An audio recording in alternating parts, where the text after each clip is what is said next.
Bonjour à toutes, bonjour à tous, bienvenue sur la chaîne d'iStory. Nous sommes en live sur Twitch, donc si vous voulez voir les lives, il faut venir sur Twitch. Là, vous n'aurez qu'une rediffusion, la rediffusion du feuilletage de Flabbergasted. Flabbergasted, donc, qui a été financé cette année, qui n'a pas rencontré un franc succès. Ça a été financé, mais c'était compliqué, parce que c'est une proposition entre la communication qui a été quand même assez légère, et le fait que c'est un jeu quand même complètement ovni. Il n'y a pas eu des foules et des foules qui se sont intéressés à ce jeu. Et je trouve ça bien dommage, parce qu'à titre perso, je l'ai beaucoup aimé. Voilà, n'hésitez pas à dire coucou à votre vous du futur. C'est un jeu de niche, complètement. On va en parler. Alors, Flabbergasted, c'est assez particulier. C'est un jeu qui se déroule pendant les années folles, dans une ville fictive du nom de Peccadillo, et où vous jouez des gens qui ont beaucoup trop de temps libre. Vous jouez des aristocrates, des bohèmes, des servants, et le dernier c'est des... je sais plus, on verra ça tout à l'heure. Ou alors je vous lis la quatrième de couverture, c'est bien aussi. Un jeu de rôle hautement comique et narratif qui s'inspire des séries telles que Downton Abbey, Jeeves and the Wooster et Fawlty Towers, l'hôtel en folie. Se déroulant en plein dans les années folles, j'avais juste, vous endossez le rôle soit d'un aristocrate, c'est bon, bohémien, ça aussi c'est bon, ah le nanti, c'était le nanti qui me manquait, ou un membre du personnel toujours prêt et inébranlable, et ensemble avec vos amis vous allez rejoindre un club social en vogue, et vous vous livrerez à des bêtises, des désordres et des nombreuses aventures merveilleuses, tout cela avant votre thé de l'après-midi. Voilà. Oh, oh, oh, alors ça, William. Ah non, Aranita, pardon. L'actuel play de d'iStory avait du chien pour un jeu de niche. Effectivement, tu nous sors ça sur un jeu d'horreur, tu te fais sortir. Hein. Tu te fais... Mais effectivement, excellente transition. Si vous voulez voir un petit peu ce que c'est que Flabbergasted, effectivement, nous avons fait l'interview avec les éditions Achilleos, puisque c'est... oui, c'est ça, j'ai eu un doute. C'est bien Achilleos qui sont venus nous en parler, donc avec Emmanuel Bouteille. Et nous avons fait deux ou trois, je crois, deux ou trois actuels plays sur la chaîne, dont un où on mange des cookies, et ça c'est cool. Du coup, on va faire un petit feuilletage, et le micro est beaucoup trop bas. Attendez, bon, hop, si je fais comme ça, je peux tourner les pages. Donc on est sur un jeu complètement en couleur, format A4, rigide en couverture, et donc on a plusieurs petits accessoires avant de montrer le bouquin. On a des cartes postales que je n'arrive pas... Putain, je sens que je vais déchirer le papier. Oh là là, je sens qu'il m'agace. Ça y est, je sens qu'il m'agace ce truc. Je vais pas y arriver. Écoutez, on va... Bougez pas. Bougez pas. Je vais faire ça proprement. Hop. Donc, des cartes postales, disais-je. Donc ça me fait beaucoup penser à Autour du monde en 80 jours. Moi, j'aime beaucoup les graphismes. Je trouve les illustrations plutôt chouettes dans ce jeu. Donc tout ça, c'est des illustrations qu'on retrouvera dans le bouquin, bien évidemment. Et oui, couteau papillon, on est là. Le balisong. Et voilà. Donc des cartes postales. Alors je suis sûr qu'il n'y a jamais aucun rôliste digne de ce nom qui va encore de nos jours envoyer une carte postale à un ami, et encore moins une carte postale de jeu de rôle. Mais pour le côté collection, voilà. Et surtout, bah, c'est assez thématique avec l'époque, en fait. Ensuite, nous avons un tirage d'art. Voilà, à mettre sous cadre éventuellement, avec un papier un peu cartonné, un peu granuleux. Plutôt chouette, moi j'aime bien. Et enfin, et je pense que je ne vous la déplierai pas, mais une carte très très grande, puisque là vous voyez, rien que là on est déjà en A3, et vous avez à peine la moitié de la ville. Si, on va quand même la déballer. On a une carte grand format de Peccadillo, donc qui est le bac à sable pour ce jeu. Voilà, avec les petites légendes. Alors, est-ce que... Juste petite question. Ça vous fait pas penser à une bague, ça? Parce que quand j'ai vu ça, je me suis dit, tiens, il y a une bague. Et en fait, non, c'est un 8. Voilà. J'avais juste envie de vous partager ça. La carte format A2, faut avoir une grande table. Oui, ou tu peux l'accrocher à un mur, ou la faire encadrer, ou il y a plein de trucs. Mais moi, je la trouve chouette. Je suis assez... Ah, tu vois une bague, toi aussi. Merci, Olshad. Heureusement que tu es là. Du coup, voilà. Alors, le jeu commence par les éternelles tables des matières, bien évidemment. Un bon rouge bien vif. Le jeu est très coloré.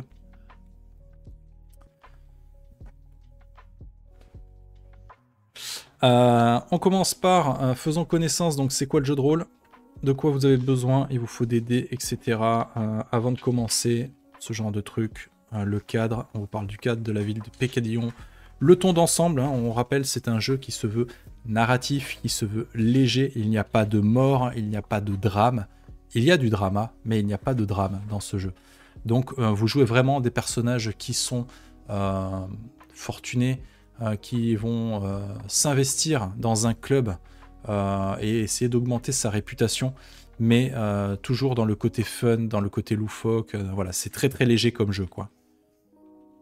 Ah, il y a des indigestions, bien évidemment. Alors, le MJ s'appelle le réalisateur. Les PJ s'appellent les protagonistes. Le club s'appelle le club. Et le scénario s'appelle un épisode. Voilà. Donc ensuite, on vous parle de la création de personnages. Alors, le petit twist, la petite subtilité de ce jeu, c'est qu'il n'y a que 4, entre guillemets, classes de personnages. J'aime pas trop cette qualification de classe de personnages, mais il y a... Qu'est-ce que vous me dites comme... Améliorer son impro, je suis curieux de lire ça. Ah, bah je vois après là, si je peux y revenir. De quoi vous avez besoin? Du temps des joueurs, rien que là c'est foutu. Mais ouais, donc je disais, il y a 4 classes dans le jeu, donc c'est bien d'en avoir un de chaque si vous avez une table de 4 PJ. Mais c'est pas grave s'il y a plusieurs fois un aristocrate, puisqu'on est un club. Moi j'aime bien voir le club comme étant un endroit où on peut avoir plein de PJ différents et faire des tables complètement différentes d'un one-shot à l'autre. Donc on a l'aristocrate hein, qui vient d'une famille pourvue d'un titre de noblesse, avec donc des exemples de noms de famille, des exemples de parents nobles, des exemples de noms de domaines, mais aussi sa liste de coups de pouce. Le coup de pouce, c'est un petit comment dire, un ressort narratif. Hein, il n'y a pas de mécanique, il n'y a rien, mais si vous avez le coup de pouce, vous pouvez vous en servir dans le comment dirais-je, dans la fiction pour obtenir quelque chose. Je vais essayer de zoomer quand même un petit peu, parce que là, on est un peu loin. J'aimerais bien que vous puissiez lire aussi. Si c'est pas trop flou. Je pense que ça devrait être pas trop mal comme ça. Mais dans les coups de pouce, vous en avez des pas mal, notamment celui-là qui est l'un de mes préférés. Le « Savez-vous seulement qui je suis ?» Mentionnez avec ostentation votre titre pour impressionner ou intimider votre interlocuteur. Vous exploitez sans vergogne votre standing et pour appuyer vos mensonges, intimider quelqu'un et le forcer à vous obéir, ou bien l'obliger à fermer les yeux sur un méfait. Et ça va vous donner du scandale. C'est quoi le scandale? Ce jeu, c'est un peu Star Wars. Vous avez le côté sombre de la force et le côté lumineux de la force. Et bien là, vous avez le côté scandale, donc c'est le côté, comme son nom l'indique, scandale, vous faites des trucs, tout ce qui est scandaleux. Et de l'autre côté, vous avez la dignité, le côté prestige, etc. Et du coup, selon les actions que vous allez faire, cette jauge va fluctuer. Et si vous arrivez à remplir cette jauge d'un côté ou de l'autre, vous avez la possibilité d'intégrer une société secrète. Et ça, c'est cool, on y reviendra un petit peu plus tard. Salut René, salut, on parle de Flabbergasty, donc un jeu qui est livré aux souscripteurs actuellement par Aquileos. Et qui est un jeu qui l'est bien, quoi, vraiment. Donc l'aristocrate, avec plein, vous avez vu, il y en a vraiment beaucoup hein, de coups de pouce. Hein. C'est pas ce qui manque. Hein. Ensuite, on a le personnel. Le personnel qui revient à intégrer la florissante industrie du service. Hein. Vous pouvez être un chauffeur, vous pouvez être un majordome, un jardinier, vous pouvez être... voilà, il y a plein d'idées différentes. Et pareil, le majordome a sa liste de coups de pouce. Le diable se cache dans les détails, par exemple.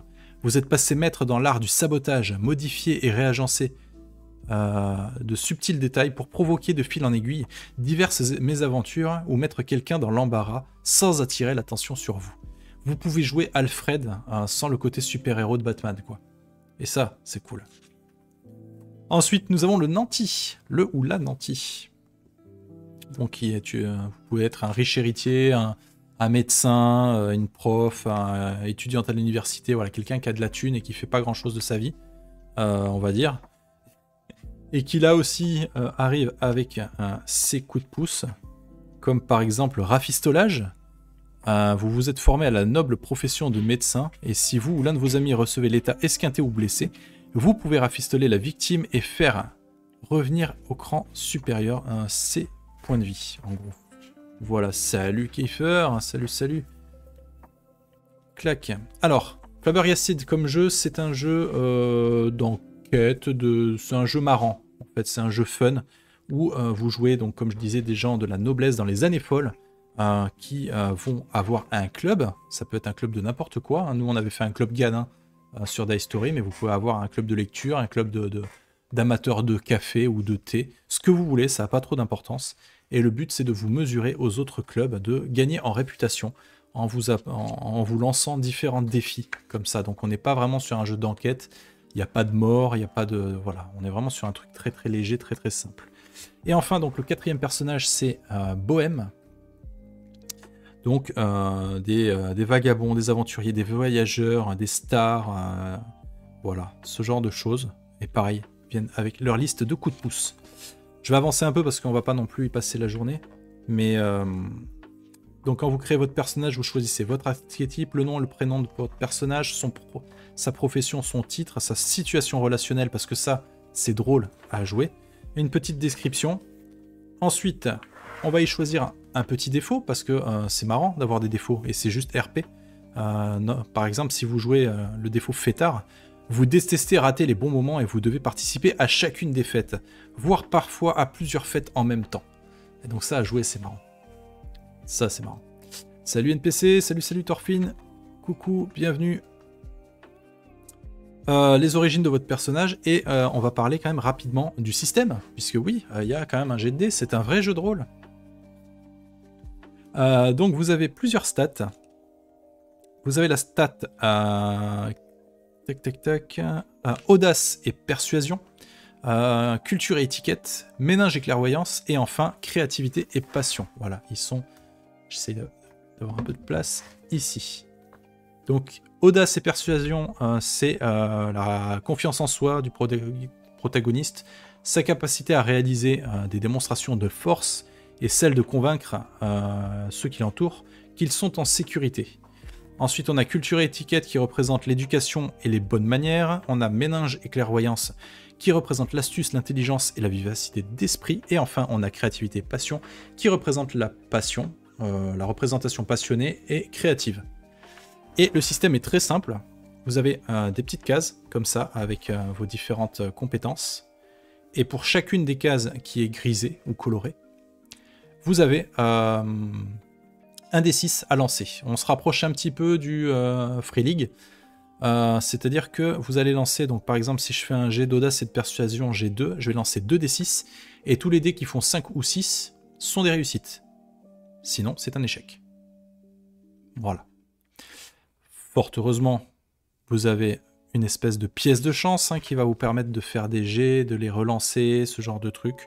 Donc le jeu est pas très punitif, quoi. Ouais, ce jeu, très sincèrement, ce jeu c'est tout ou rien. Soit on kiffe vraiment parce que c'est un petit jeu léger, on n'est pas là pour jouer une grosse campagne. On est là pour jouer quelques petits one-shot par-ci par-là quand une partie est annulée ou ce genre de truc. Moi je le vois un petit peu comme ça. Mais on n'est pas du tout sur un truc vraiment très incroyable non plus, dans le sens où Enfin, si, franchement, les aventures que vous pouvez vivre dans ce jeu sont vraiment géniales. Mais ouais, mais tu peux, hein, Aranita, jouer un club floral. Ouais, complètement. Complètement. C'est complètement ça. Donc vous avez un club, hein, c'est un petit peu le prétexte pour lequel votre groupe se rejoint. Et les intérêts de ce jeu sont que vous avez donc Pecadillo, la ville, donc qui est je vais remonter la cam, qui est une ville complètement bac à sable et où tous les quartiers sont expliqués. Vous voyez, il y en a vraiment pas mal. Donc il y a vraiment beaucoup de pistes d'interaction, etc. Ça, c'est plutôt cool. Ouais, j'en suis qu'au 9 et je continue avec des noms de domaines. Vous avez beaucoup d'exemples. C'est très très narration partagée sur certains trucs. On vous explique comment se déroule une partie. On vous dit ce que c'est que les petits coups de pouce, les tests opposés. Voilà, là on est sur le dur en fait du système. On vous parle de la renommée du club parce qu'il y a un truc qui est intéressant. C'est que quand vous faites des missions, en fait, des scénarios, vous allez essayer de gagner de la renommée pour votre club, parce que plus vous gagnez de la renommée, plus vous pouvez débloquer des trucs. Vous pouvez débloquer par exemple une pièce spéciale qui s'appelle le vestiaire, qui vous permet d'avoir exactement, toujours en toutes circonstances, la bonne tenue pour le bon événement, etc. Sinon, vous arrivez dans des événements habillés comme un sac, quoi. Ensuite, on a les sociétés secrètes. On ne va pas regarder. On a 2 petites campagnes clés en main, si vous en avez besoin. Ça, c'est plutôt cool. Et ça, c'est ce que j'ai trouvé génial. 70 amorces d'histoire. Vous avez juste ça à lire et tout le reste, c'est de l'impro. Et ben, j'ai essayé avec celui-là, justement. J'ai tiré le 5, les biscuits de la gloire. Et bien, même moi qui suis nul pour inventer mes propres scénarios, avec uniquement ça, j'ai fait tenir la table toute une soirée. Salut Point & Geek, bienvenue à toi. Donc du coup voilà, c'est un petit jeu très sympa, qui est bourré d'humour, avec pas mal de petits trucs dedans. La charte graphique, voilà, on n'aime pas, mais moi je la trouve plutôt cool. Par exemple, voilà, je vais vous en lire un. Alors admettons, je vais vous faire celui-là. Très trop demandé. Eh bien, on dirait que le club ne va pas manquer d'occupation ce soir. Vous êtes attendu à 2 événements très importants, supposés se tenir la même soirée. Rater l'un ou l'autre n'est absolument pas envisageable. Vous devez d'un côté présider des enchères afin de récolter des fonds dont votre club a bien besoin, et de l'autre, vous êtes invité à la première d'une toute nouvelle production théâtrale. Comment faire pour se trouver dans 2 endroits à la fois au même moment? Voilà, ça c'est le pitch. Et tout le monde va se mettre d'accord, etc. C'est plutôt one-shot, hein, René, hein, clairement. On est plutôt sur des missions one-shot, des petits scénarios one-shot, avec un petit fil rouge pour faire une espèce de saison. Tu peux faire une petite saison avec un dilemme, en fait, où tu distilles dans chaque scénario quelques petits détails, des trucs comme ça. Mais voilà, on n'est pas sur une campagne de 3 ans non plus, quoi. Donc voilà, je continue un petit peu. Voilà, et là, on a la première campagne, Bienvenue à Bramble Manor, avec des battle maps, enfin des battle maps, c'est pas les battle maps, mais c'est le plan du manoir, bien évidemment. L'argot local, avec tout un tas de mots, etc., des mots rares et précieux. Voilà, là, on a tout ce qui est les trucs aléatoires, les noms spécifiques pour certaines choses. Qu'est-ce qu'on mange? Voilà, bien évidemment, qu'est-ce qu'on mange? Ça en fait un bon jeu de rôle, ils y ont pensé.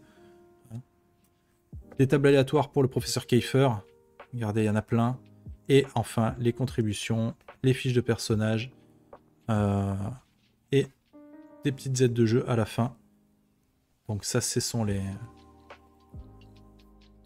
petites... Ça, c'était les plans, en fait, mais les plans pour les PJ, en fait, sans les annotations. Donc voilà. Voilà Flabbergasted. Donc ma critique en fait, je pense que je l'ai faite au fur et à mesure, mais moi j'ai beaucoup aimé le jeu. Je le trouve rafraîchissant. On en parlait avec Kiefer justement il n'y a pas longtemps. Kiefer, lui, son petit jeu cosy, sympa, etc. Il est plutôt sur du Bridlewood Bay. Moi, mon petit jeu cosy, c'est Flabbergasted. Voilà, je trouve que on joue un truc un peu... Ça change, c'est léger, c'est sympa, ça fait marrer, on se prend pas au sérieux, c'est pas prise de tête, ni pour le MJ, ni pour la table. Voilà, moi c'est mon petit jeu cosy et j'y rejouerai, clairement, parce que j'ai trouvé que c'était un jeu qui valait le coup. Donc voilà, est-ce qu'il sera en boutique? Je ne sais pas. Je pense qu'il sera probablement disponible sur le site d'Aquileos. C'est un jeu qui se vend 42 €. Voilà.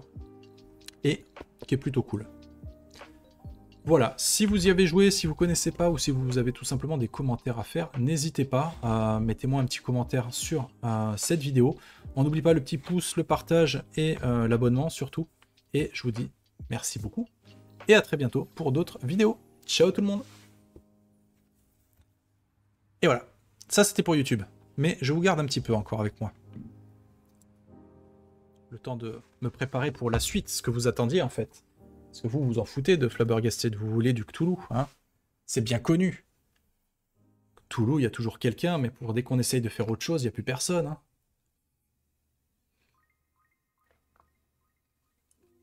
Pardon, Olshad. Effectivement.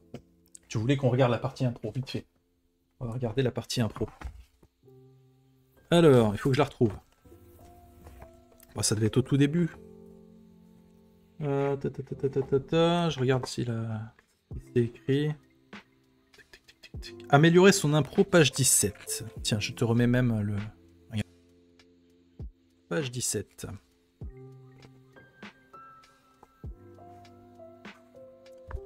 Ah ouais, je vais peut-être pas tout lire, hein, mais... Tac, tac, tac, tac. En gros, quelques conseils utiles et quelques concepts à garder en tête. Le oui et. Ne rejetez pas l'idée d'un joueur, du moins pas d'emblée. Essayez de l'adopter et d'élaborer dessus en échangeant peut-être quelques hypothèses. Si une idée ne fonctionne pas selon vous, sentez libre de ne pas être d'accord, mais proposez des suggestions qui ne l'invalideront pas, du moins pas complètement. Le but est que l'action et la conversation ne s'interrompent pas. Ensuite, on vous dit interpréter physiquement les personnages. Insister sur certains traits clés, le débit de parole rapide, trop confiance en soi, excentricité, manière théâtrale, adopter physiquement certaines de ces attitudes pour vous aider à l'incarner. Pour un personnage formel et tatillon, asseyez-vous bien droit, les doigts croisés. Si votre personnage est mélodramatique, parlez avec les mains exagérées vos expressions. Voilà. Ensuite, salut Sushi, salut salut. Mettez en valeur les autres joueurs, prêtez attention au groupe et à vous-même pour vous assurer que personne n'accapare trop les projecteurs. Certains joueurs graviteront naturellement sur le devant de la scène, soyez prévenants et fournissez aux autres des occasions de briller, demandez-leur leur opinion et incluez-les directement dans une scène. Ça c'est bien ça. Prêtez attention à ce qu'il se passe, le réalisateur ou protagoniste, donc PJ ou MJ, soyez respectueux des autres, écoutez ce qu'ils ont à dire, écoutez ce qui se déroule, même si cela ne vous affecte pas directement à ces moments-là. Avoir à demander ce qu'il s'est passé il y a tout juste 5 minutes parce que vous n'étiez pas attentif interrompt la fluidité du jeu. Plus vous en savez sur ce qui se déroule, plus vous disposez de matière sur laquelle vous appuyez. Et ça, je suis bien d'accord, ça arrive trop souvent. Petites astuces de comédie. Hormis le fait d'échouer de l'avant, voici quelques autres astuces pour vous aider à ajouter des éléments de comédie. Ne jugez pas vos idées avant de les avoir envoyées. Si vous voulez vous lancer dans des jeux de mots, laissez-leur une chance, même s'ils sont nuls. Je ne nommerai pas, hein, mais je te vois, hein, dans le chat. Essayez de vous concentrer sur un type d'humour à la fois. Essayez différentes sortes. Des jeux de mots, des références, des traits d'esprit. Peut-être quelques accessoires. Saupoudrez graduellement ce type d'humour pour les expérimenter plus facilement. Faites quelques recherches et notez quelques répliques appropriées, tel ou tel contexte pour les ressortir par la bouche de votre personnage. Voilà, c'est vrai que ça peut être sympa. Et enfin, plantez-vous en beauté. Les faux pas sont un des aspects fondamentaux de Flabbergasted. Si votre protagoniste se retrouve face à une bévue imminente, exagérez-la et rendez-la plus drôle en forçant le trait et en essayant d'impliquer les autres joueurs. Et oui, et ça, on en a parlé avec... je crois que c'était avec... je sais pas si c'était pas avec toi, Olshad. Ou au final, les moments les plus marquants, en fait, des jeux de rôle, c'est pas quand vous avez tué le dragon de je sais pas quoi, machin. C'est les fumbles, c'est quand vous êtes raté, c'est quand les dés n'étaient pas avec vous et qu'il s'est passé un truc complètement débile. C'est cette fois-là, à la taverne, où il s'est passé un tel ou tel truc, voilà. Et c'est ça, en fait, dont on se rappelle le plus. Donc, il ne faut pas avoir peur de se rater dans le jeu de rôle, et si vous exagérez en plus ce ratage, ça peut donner des trucs vraiment mais très drôles, quoi. Voilà, c'était Flabbergasted.